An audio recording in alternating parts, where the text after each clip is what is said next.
I'm standing in front of the Excel London exhibition centre in London's glamorous Docklands. I was here last for this podcast 2 years ago for the Learning Technologies Exhibition and Conference, which is the biggest show of its kind in the UK, possibly in Europe. Very important. A couple of months later, it was a Nightingale hospital treating overflow casualties from the pandemic. Pandemic was on us, in-person events were out of the window. Now, after 2 years, they're back. So I'm here to see what those 2 years have done for the industry and where we're going next. Welcome to The Learning Hack, a podcast about the people and technologies that are creating the future of learning. I'm John Helmer. Now guess what? Learning is cool. Learning is cool. Learning is cool. I'm learning. Learning is fun. Knowledge is power. Knowledge. Education.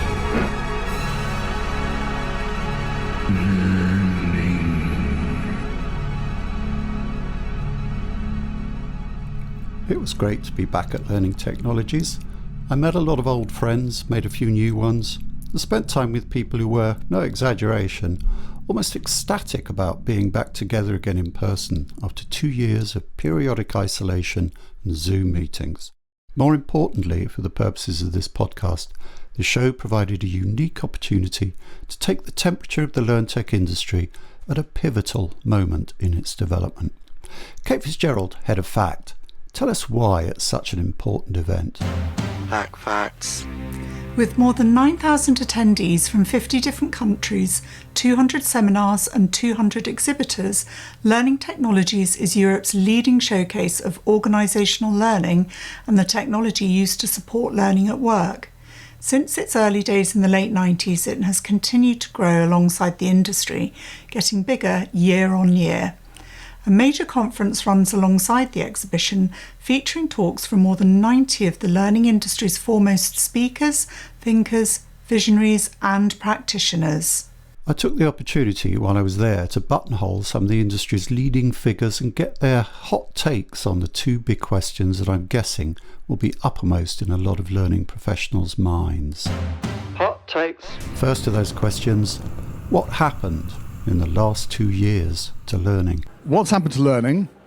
Nothing. Says Don Taylor. In the sense that the human brain has evolved in Homo sapiens over 300,000 years and many millions of years before that. A 2-year blip is not going to make a huge difference to the process of learning in the brain, and we shouldn't forget that. However, if we look at how learning is conducted and supported in the corporate space, a huge amount has changed. Two things happened. Firstly, we recognized that we didn't have to get people physically together to learn.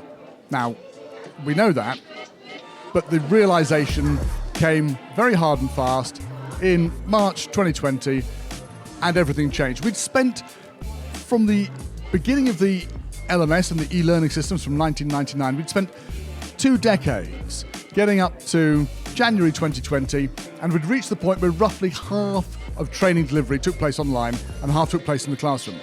Within 3 months, it shifted to 100%. Another past Learning Hack guest, Bob Mosher, echoes the rapid nature of the change within organisations. I've seen an acceleration in technology and adoption to learning technology like I've never seen before.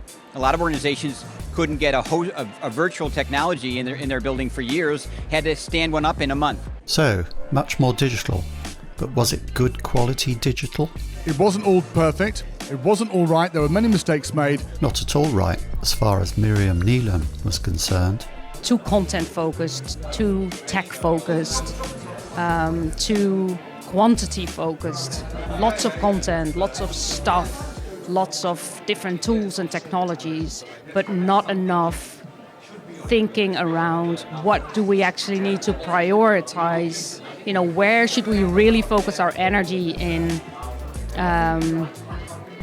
designing or providing support around things that where people really need the support and guidance to perform better and to improve their skills. Another past Learning Hack guest, okay, let's just take it as read that everybody has been on the podcast, Laura Overton, senses a missed opportunity.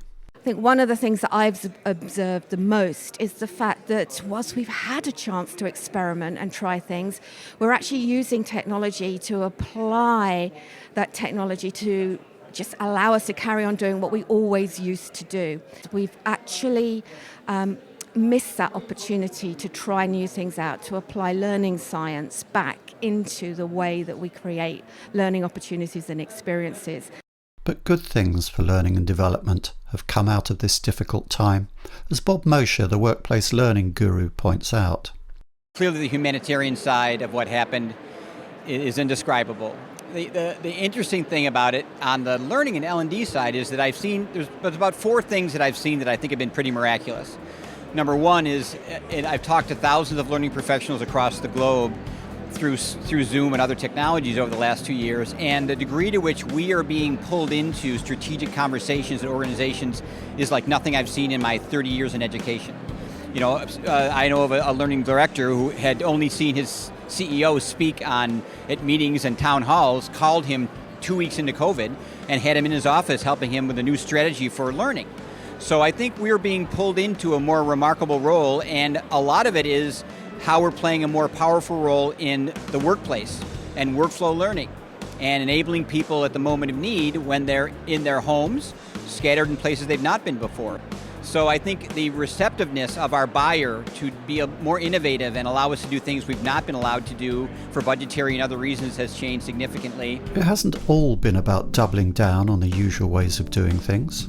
Yes, certainly. We continue to deliver content to people, but other things flourished instead of the traditional content dump.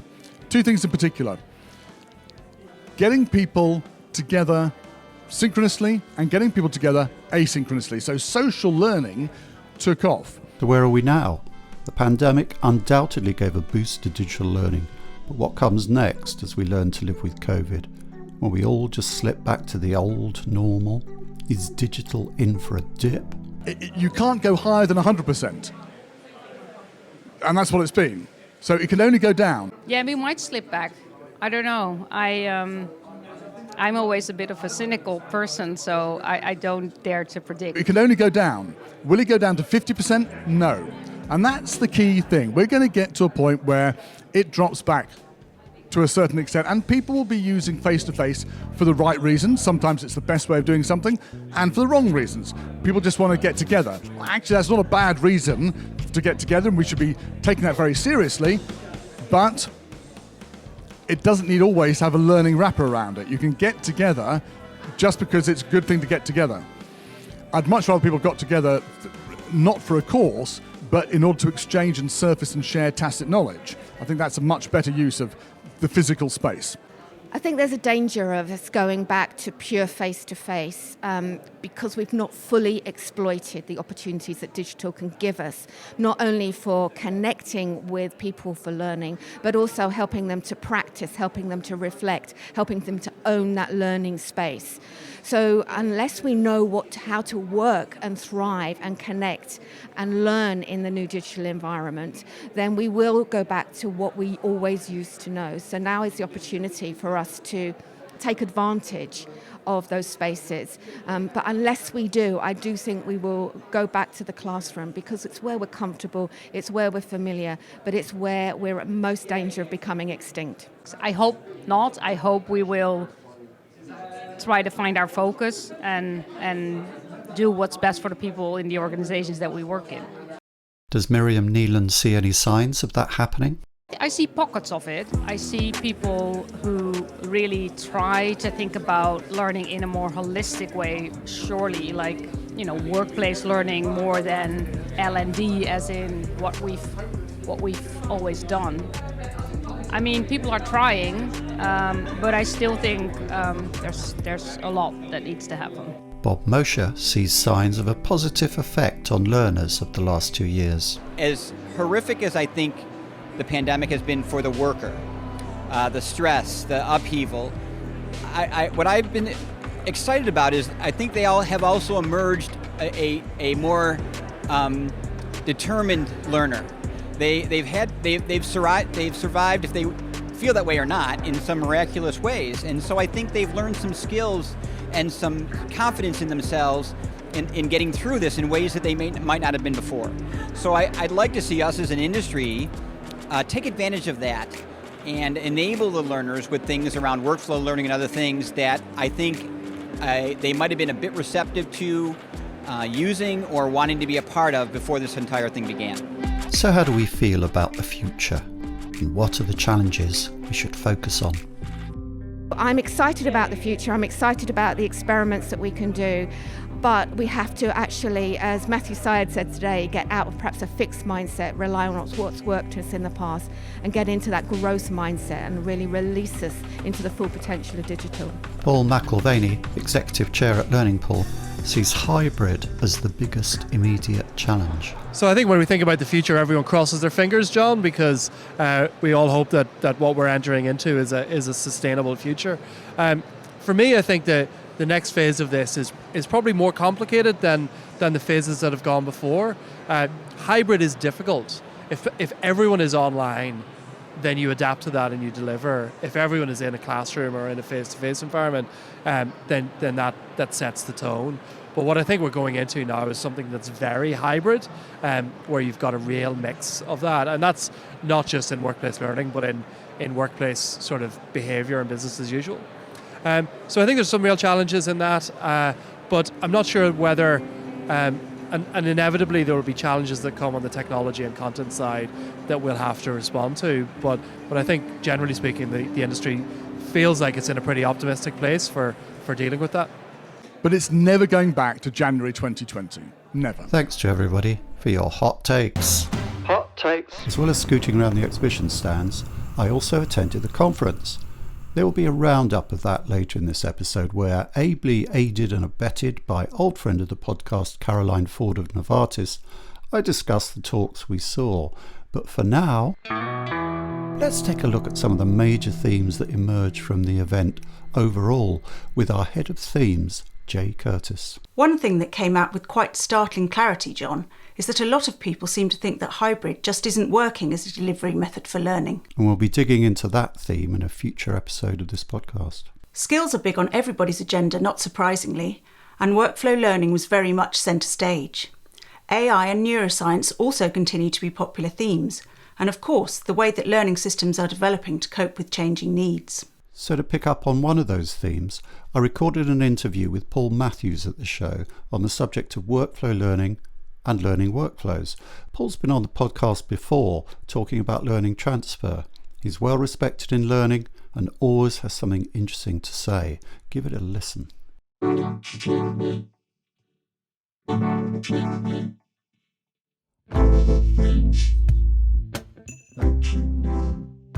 Paul, it's so great to meet you in the flesh. Yeah, it's been a while. Yeah, the last time we did this was virtually on the podcast. Yes. We had headphones and mics. We didn't have to shout over the ambient noise of this. So I'm trying to project a bit now to get above that noise, which is great.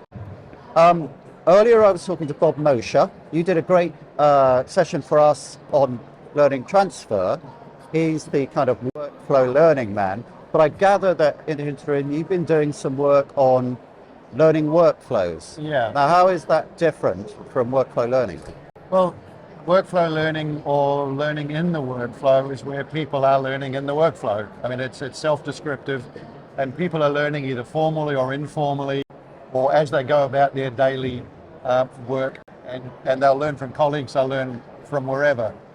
Having said that, if you want someone to target a change in behavior, you've got to create what I call a learning workflow. That is a sequence of actions for them to get to where they want to be. Yeah. Because in order for someone to change their behavior, which if you think about it, it's usually the primary reason for the majority of learning and development initiatives of one sort or another, is to change their behavior, they're going to have to do a number of things spread over time to get good at something and embed it and sustain it so it's there for the long term. Now, as soon as you start talking about a sequence of actions spread over time, you're describing a workflow. Right. And of course, in these days of digitalization, workflows are being put into lots of other parts of companies all over the place. So the concept of a workflow is not new. Having said that, thinking about a learning workflow, I think, is relatively new, even though perhaps we've been doing bits of that for a while. Right. So I think we need to disambiguate, I do love that word. Disambiguate. Yes, of a learning workflow, which is a structured thing that we're building. Right. And a sequence of activities to then deliver to someone, as opposed to learning in the workflow, which is learning while you're at your desk or wherever. Yeah. Now, the distinction that comes up quite a bit when people are talking about workflow learning is that not all of it is learning. In other words, not all of it is stuff that has to be remembered until you're in your 60s or whatever. Sometimes it's really about information that you need to do a particular job or process or whatever, and it's that kind of courses versus resources thing. How does a learning workflow embrace that distinction? Well, a learning workflow may not actually involve that much learning new stuff in terms of new facts or information. So it may be largely a behavioural change or a skills change workflow. So I kind of know how to do it, but I haven't yet got enough experience, enough practice, enough confidence to do what I think I might be able to do anyway. Conversely, it might also be I have to learn a shed load of knowledge first before I can even attempt to do this. Right. But also within a learning workflow, you've got to think about the environment that person is doing it within. In other words, what help have they got? Is their manager available? Is there a colleague available? Right. So it's not just this thing that's separate. It's actually usually embedded into the main workflow itself. Right. So a lot of while you are fulfilling the activities in a learning workflow, you're often in the main workflow itself. Now this is where it gets a little confusing, obviously. Yeah. But it is a separate thing that you would construct. So it's a sequence of steps that you construct. But clearly, to go through those steps, it's always easier to have a coach or a manager or a buddy or someone to work with you through that. And we've proven with the apps and things that we build that actually that works way better. And people will end up getting that behavioral change. And then of course, if you're looking for that behavioral change, part of that learning workflow should be a measurement step in there, looking at how do we measure whether we've achieved that behavioral output. Have we changed the needle on the dial? Yeah. So there's this whole thing about measurement as well. It's got to be part of that process. Right. So you mentioned an app there. We're at the Learning Technologies show. What is the role of technology in supporting a learning workflow ideally? Well, it's scalability primarily. I mean, I could create a simple learning workflow for someone to start getting better at feedback skills, for example, a really simple example. And I could roll that out to 2 or 3 people and say, well, please go and do these steps over a period of time and I'll give you a bit of coaching or whatever along the way. But as soon as I try and scale that, I might have 5 activities for them to do a fortnight over a 2-month period or something. Okay. You scale it up to 10, 20, 100 people, you're delivering thousands and thousands of activities. So you need digital help to manage that delivery to them, to manage the comms, but also to track who's actually keeping up with that workflow. Right. Because there's 3 fundamental things about a learning workflow that you need. You need to have a destination. Right. You think of this in sat-nav terms. Yeah. So with the sat-nav, you always know where you're going. Edinburgh, for example, which is not here, we're at LearnTech, you're going to Edinburgh. So I have a destination, and your destination you can create from a learning perspective by doing a behavioral needs analysis, saying, what's the observable set of behaviors that I need at the end of it? Right. The second piece, like the sat-nav does, is give you a sequence of steps. Right. Now, and they ideally are well designed. We trust Google sat-nav. So you design a sequence of steps in a learning workflow. And then the third critical factor is that people adhere to those steps. They follow them. Okay. So like a sat-nav, if you follow the steps, you will always get to your destination. Yeah. So if you have a well-designed workflow that you can manage people in such a way that they follow it, you are pretty much guaranteed to get to your behavioral destination. Okay. And can could a learning manager, say, or a CLO, use the type of kit that they're selling at this show, like an LMS or an LXP, that comes sort of off the shelf, as it were, to do this? How bespoke does we're talking about an electronic performance support system in a sense, which to some extent, goes back to the glory gear in the 90s. Can you kind of bolt your LMS, LXP into that and make it do that work for you? I think some have some aspects of it, but from what I understand of the ones I've seen, that I'm by no means an LMS expert, no, the answer is not. Right. Which is why I talk about a learning workflow platform, or an LWP. So a new genre.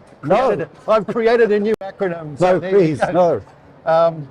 But if you're going to deliver that learning workflow, you're actually delivering activities, whereas the LXPs and LMSs are all about delivering content. Yes. And some of them do talk about expand that over time, but they still talk about delivering micro content after a main event for it. So it's still content delivery. Right. Whereas we're much more talking about activities that someone does, which could be something simple, like sitting in the corner with your favorite drink and contemplating your purpose as a manager, for example. Yeah. That would be a task in a workflow, as is doing an assignment, or talking to colleagues, or inspecting your work area, or doing a number of other things, or getting assessed by a capable colleague to see, well, can I do this particular task? Yeah. I have seen an LXP that had those type of activities put in that can be kind of sequenced. So you would do a bit of content, then you might kind of reflect on that, or discuss it, or read a book. And it seems to be possible to do that within a technology. Yeah, some of them I'm sure have, as I said, elements of it, but I've personally not seen one that actually stitches that all together in a way that then has the behavioural assessment and the other bits. It also brings in the other immediate stakeholders, like the line manager, perhaps a subject matter expert and so on, into that equation to help people progress through that workflow effectively. So are you talking about a bespoke software development? Well, no, we've got an off-the-shelf platform that does that. And I've actually become aware of one other one today at the show here who's doing something similar, but they're the only other people. And it was fascinating talking with them, is they said, oh my God, we thought we were alone in the universe doing this. Yeah. And I said, well, no, you're not, we're doing it as well. So it was actually quite intriguing meeting someone else who also is doing something in this genre.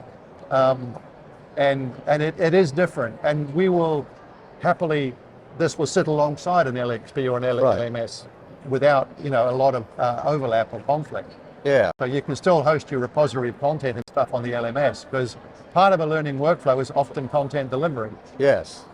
We're not saying that's not the right thing to do, it's just that you've got to wrap a lot of other stuff around it. There is other stuff. To get the learning transfer and the design behavior change at the end destination. And this has been a problem, isn't it? That people have been very focused on content delivery. And actually there's a lot more to it than that. Maybe to summarize what you're saying, is it perhaps that people need to unstick themselves with this kind of singular focus on content and realize that content is only one part of a learning workflow? I think that there's a fundamental question difference. Is I tend to ask the question, what behaviors do we want, and how do we deliver those behaviors? Whereas usually L&D people start from, well, what content are we going to deliver and how are we going to do it? What channel and things like that, and and then they go technical.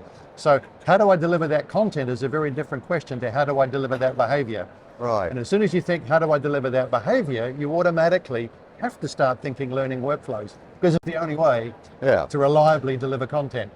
You get the occasional road to Damascus conversion, don't get me wrong, but by and large, you're going to have to deliver a learning workflow. Yes. Or the learner's going to have to self-create that for themselves to create their own practice and experimentation. And some learners will. And they're the ones who are, like Brinkerhoff says, 1 in 6 will come through a training course and grab it and run with it. Yeah. So they're going to do it anyway.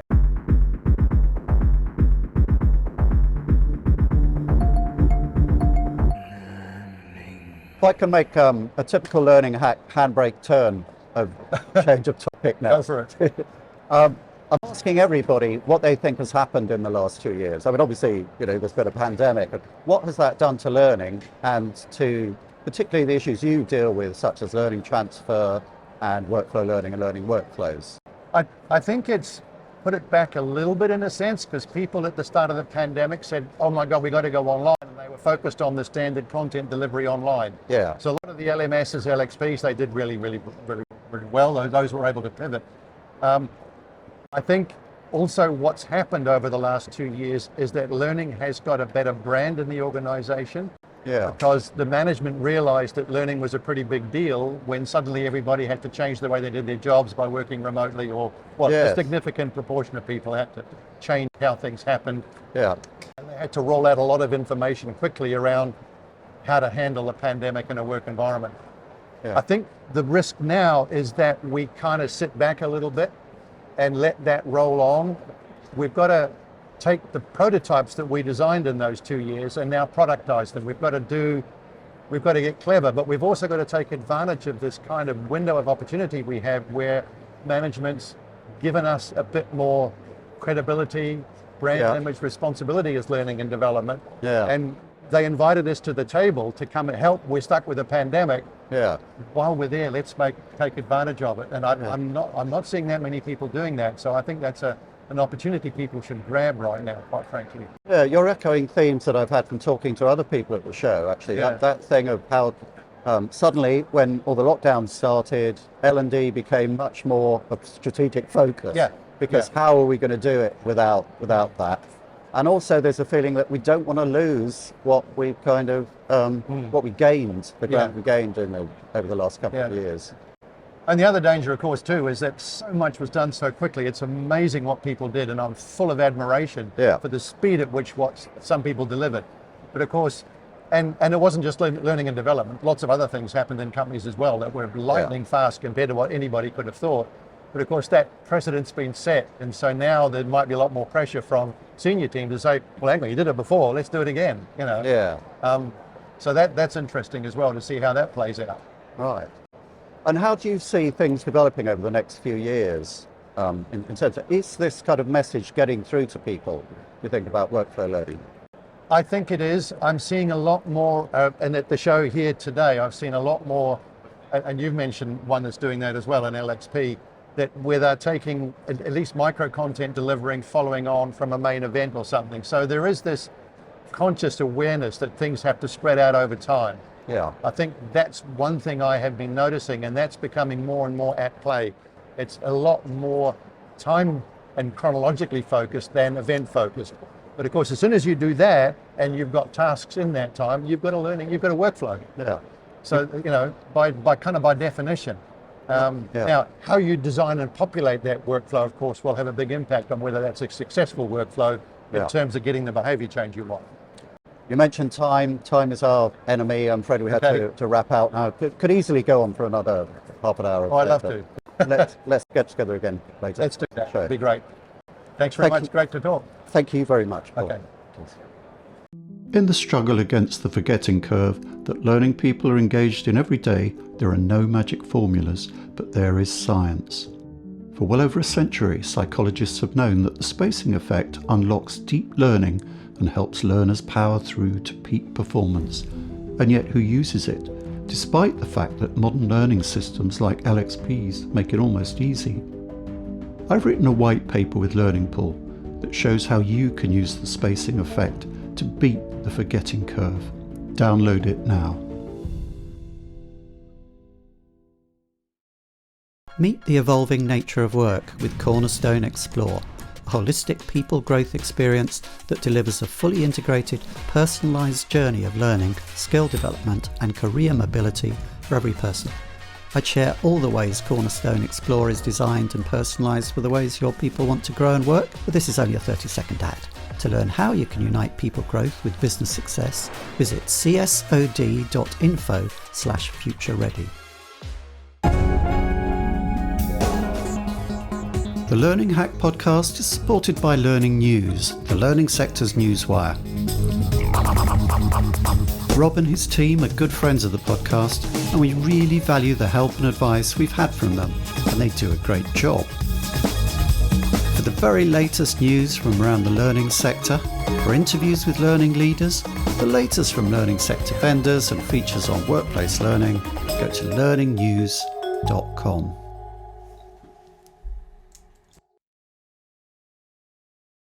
My second interview at the show was with Caroline Ford, who so capably summed up the conference for us back in episode 12 on our last visit to Learning Technologies 2 years ago. With more than 90 experts speaking, we couldn't possibly have covered all that went on, even with two of us, so apologies to everyone we left out. But here's our take on what we did see at the conference.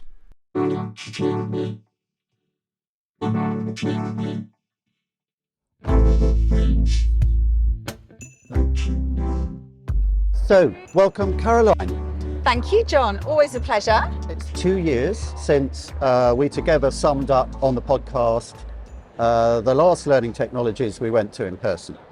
And it was an audio-only podcast at that time. Now we're in video. So we've been very kindly been lent the Learning News stand. Thank you very much, Rob, to do this. And we're going to attempt to wrap up the conference, which we've both been at, which is an almost impossible task because it's like 2 days crammed with lots of speakers and so on. Do you want to kick off with the keynote, Matthew Syed? What did you think of it?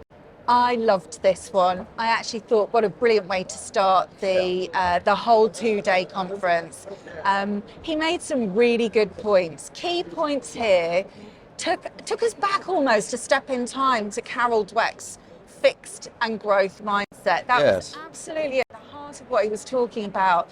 And underneath that was a key message about the importance of diversity in the workforce and actually the impact that can have on the fixed or growth mindset of the people within that workforce. And it was interesting, he wasn't just talking kind of motherhood statements and fridge magnets, the way that HR occasionally can, about diversity. He did get onto some rather difficult things with it, didn't he? He did.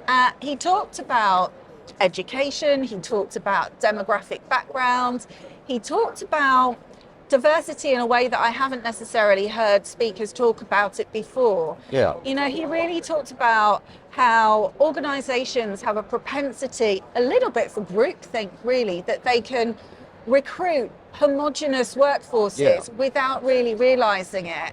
And, you know, he kind of picked on that public education. He kind of looked at the middle-aged white man, which I do feel has become a bit of a victim. No offence there, John, but has actually been a bit of a victim in recent years. But he talked about diversity not just being something that you should do because it's the right thing to do, but it needs to be in the context of the problem that you're trying to solve. Yes. So he talked about a group that he sits on, a committee that he's part of, and he talks about his own background in being a ping pong expert. Ping pong expert and from a mixed race family. Mixed race background. And they're advising Gareth Southgate, aren't Indeed. they? Yeah. This board of ping pong experts and people, and Dave Brailsford, who's one of my heroes from cycling, of course, you know. Yes. And he talks, and this was the point he made, I think, was that there's that kind of diversity of disciplines. People from different areas can really bring something. Yeah. He said that he felt that like demographic diversity wasn't necessarily appropriate in some contexts. And he knew that that was going to be controversial. But I thought it was interesting that he went down that route and exposed some of the issues there. I'd say I was really embarrassed about that. When we got to the end of it, I suddenly realised why I recognised his voice. Oh. Because he has a show on Radio 4 that I'd listened to every episode of. Oh my gosh, yes, Sideways. he does. And up to that point, I sit there thinking, who is this? Do I know this guy? Who is this ping pong player? Anyway, we're short of time here, so let's move on to, who should we do next?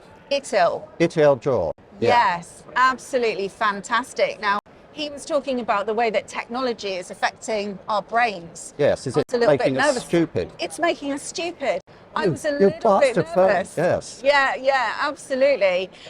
So, you know, some of his key points were very much around how is technology affecting our propensity to learn? And indeed, do we need to learn, or can we offload some of what we're learning on that technology? You know, he talked about we no longer need to memorize phone numbers. Why? Because they're all in the phone. Yeah. But equally in the same breath and sentence, he talked about his children relying overly on their phone and the phone almost becoming a crutch for them.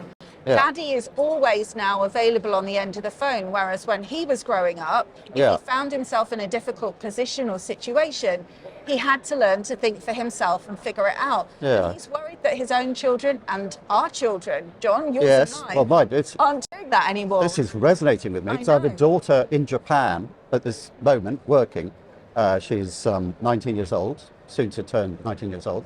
And if she suddenly runs out of money, So you can ask for it and it can be transferred to it immediately. The bank of mum and dad, right, Yeah, John? so there's the incentive for thrift, I want to say there. Yeah, the Yeah. bank of dad is always kind of only a text away, you know, and so that resonated. On the other hand, did you sort of feel towards the end of it that it was a bit like your granddad in the corner? I'm a grandfather, so I shouldn't be saying You can say that. granddad in the corner Yeah. going, your technology is making you stupid, which I can remember hearing ever since I was about 10, about television and whatever. Well, I did a little bit, but he also brought some of that doctorate scientific knowledge to the But conversation. it's got the empirical evidence. Indeed. Yeah. He said that over 3,000 years, and he showed some really impressive pictures of skulls growing in size. He said Yes. that the human brain has increased in velocity and size over that 3,000 years. Then showed a graph over the last 70, and it showed it getting smaller. The Our brain brains is are actually shrinking. getting smaller. Horrifying. Our memory is getting worse. So there was a real sort of balance here around, you know, balancing out technology with keeping that learning muscle building and working and not being overly reliant on algorithms or technology to do some of the jobs that humans do so well.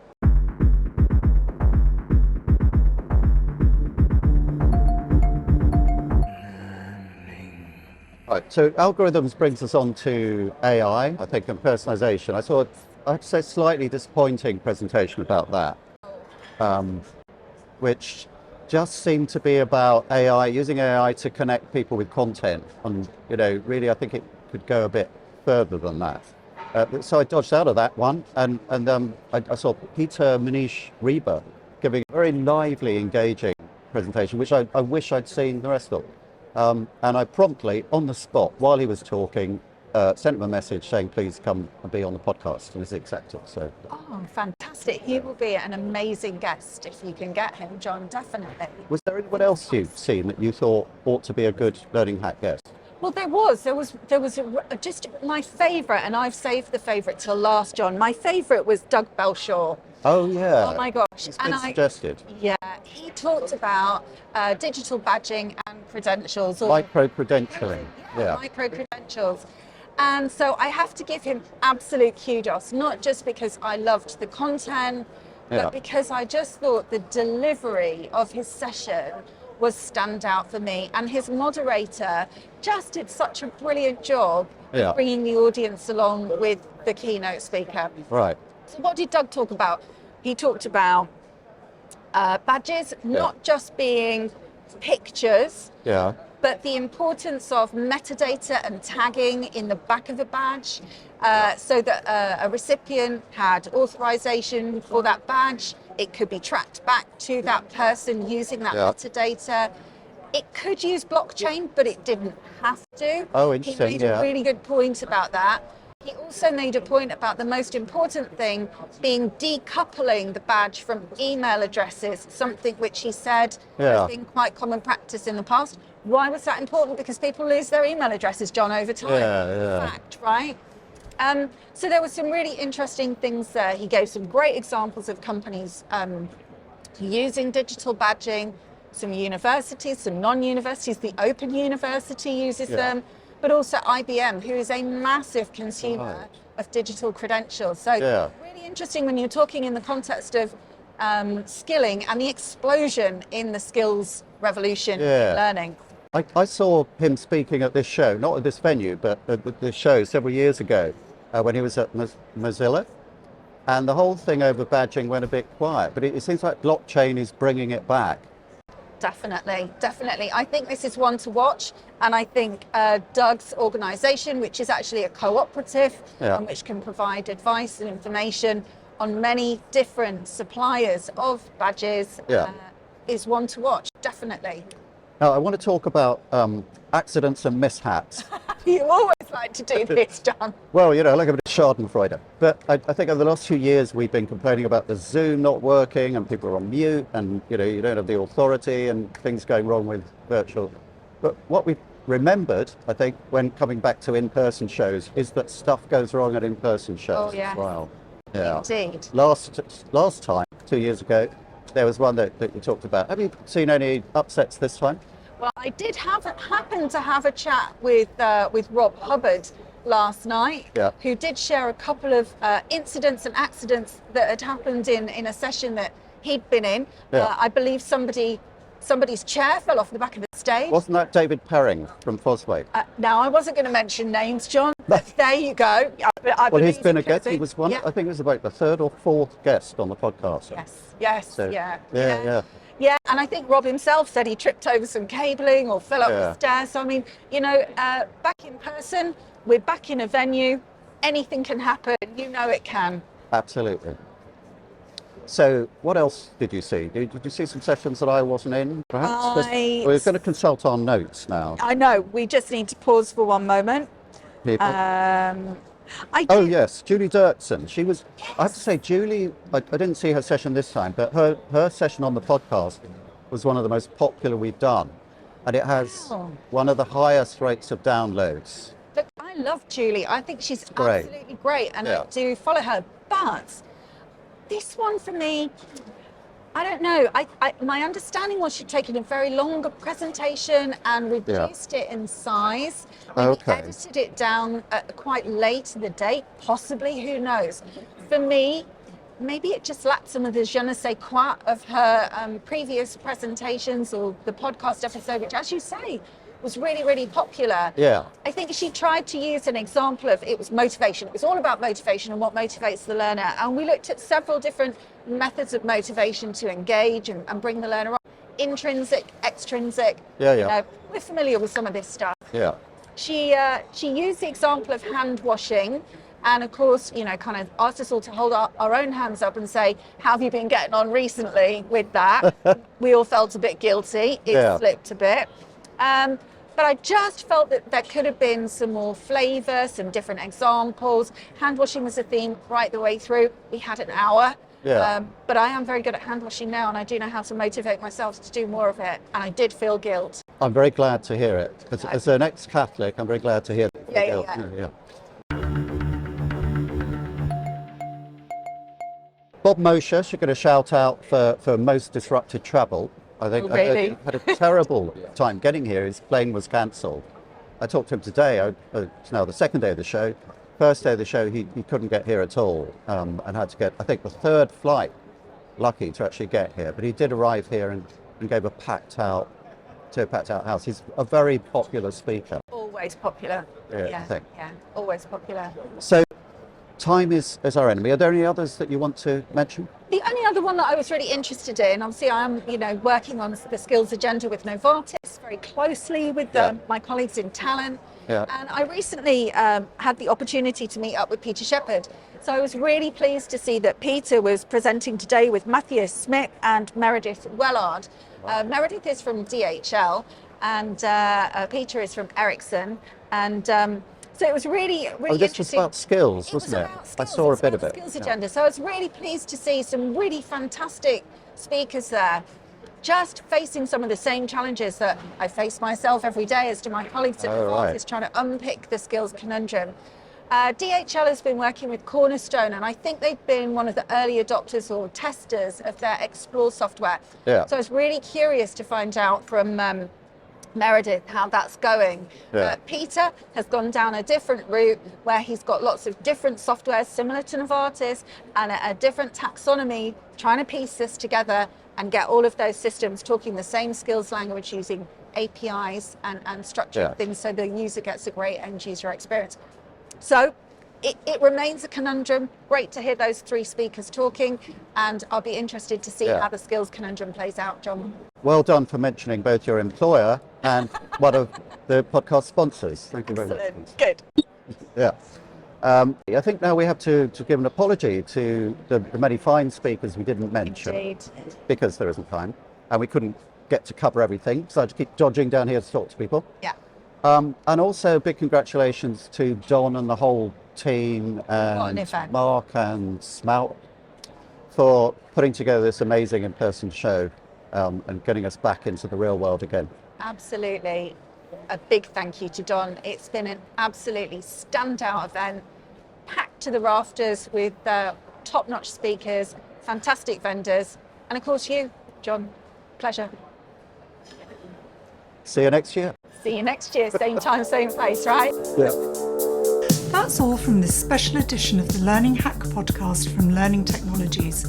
Huge thanks are due to Donald Taylor for helping us with this episode, as well as Mark and Ian and all the team at Closer Still, Rob Clark from Learning News, all our guests and interviewees, and of course our sponsors, Learning Hall and Cornerstone.